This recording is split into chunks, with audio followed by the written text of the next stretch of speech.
A Procuradoria-Geral Eleitoral deve recorrer nos próximos dias da decisão do ministro Nunes Marques do Supremo Tribunal Federal. O magistrado anulou a cassação de mandato determinada pelo Tribunal Superior Eleitoral contra 2 deputados bolsonaristas. Essa apuração da Procuradoria-Geral é do nosso repórter Theo Cury, que vai trazer mais detalhes agora para a gente. Oi, Theo.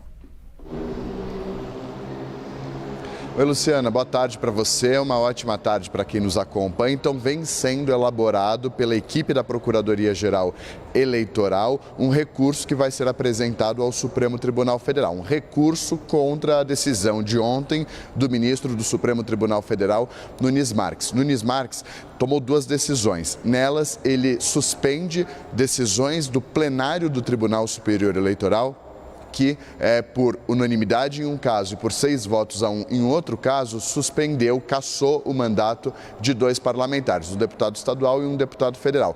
O caso mais marcante é o do deputado estadual, Fernando Francischini, ex-deputado estadual, que teve o mandato cassado no ano passado por 6 votos a 1 pelo TSE.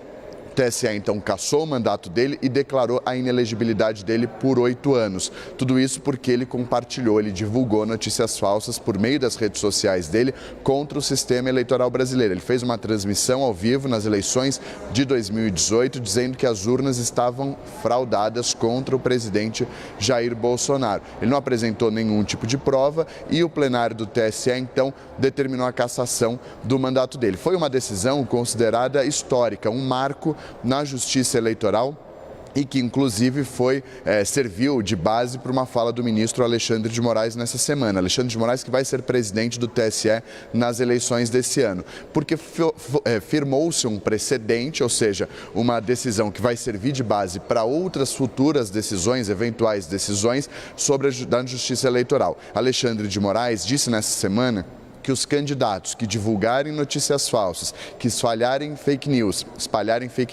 por meio das redes sociais contra o sistema eleitoral brasileiro, com uma tentativa de mudar o pensamento do eleitor, que esses candidatos podem ter o registro deles cassados pela Justiça Eleitoral. Tudo com base nessa decisão. Acontece, então, que depois que essa decisão foi tomada pelo TSE, pelo plenário, pelos 6 ministros contra 1 ministro do TSE, em outubro do ano passado, a defesa do advogado e o partido acionaram o Supremo Tribunal Federal. Ontem, então, em uma decisão monocrática, em uma decisão provisória, liminar, o ministro Nunes Marques suspendeu a decisão do plenário do TSE e abriu caminho para que o mandato do parlamentar seja retomado por ele. E deixou em dúvida agora com relação a esse precedente que havia sido firmado e agora derrubado pelo ministro Nunes Marques. A notícia de momento é que a Procuradoria-Geral Eleitoral, é o braço eleitoral da PGR, e que atua perante o Tribunal Superior Eleitoral, já está preparando para apresentar, dentro do prazo regimental, nos próximos dias,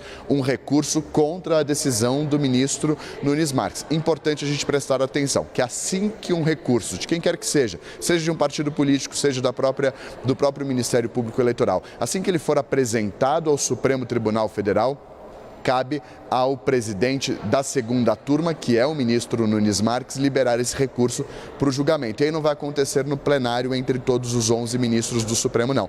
Aconteceria, então, assim que esse recurso chegar ao Supremo, na segunda turma. A segunda turma é formada por 5 dos 11 ministros que fazem parte do Supremo Tribunal Federal. Então, caso um recurso seja apresentado, seja pelo Ministério Público Eleitoral ou por qualquer partido político ao Supremo, essa discussão vai acontecer na segunda turma. E aí, quem que faz parte da segunda turma? O ministro Nunes Marques, que é o presidente, o ministro André Mendonça e os ministros Gilmar Mendes, Ricardo Lewandowski e Luiz Edson Fachin. Fachin, que hoje é o presidente do Tribunal Superior Eleitoral e que no ano passado também participou desse julgamento que acabou determinando a cassação de Fernando Francischini, considerado um julgamento histórico, um marco, porque foi a primeira vez que o TSE decidiu punir um parlamentar pela divulgação de notícias falsas. O caso era importante não só pelo caso em si, mas pela mensagem que ele passaria para essas eleições, que é esperada por parte de especialistas. e também por ministros de tribunais superiores que haja uma disseminação grande de notícias falsas. Então, agora a expectativa é por essa apresentação do recurso pela Procuradoria-Geral Eleitoral e o encaminhamento dela para a segunda turma para que seja julgada pelos ministros que fazem parte dela. Como eu disse, são 5 ministros. Eu volto com você.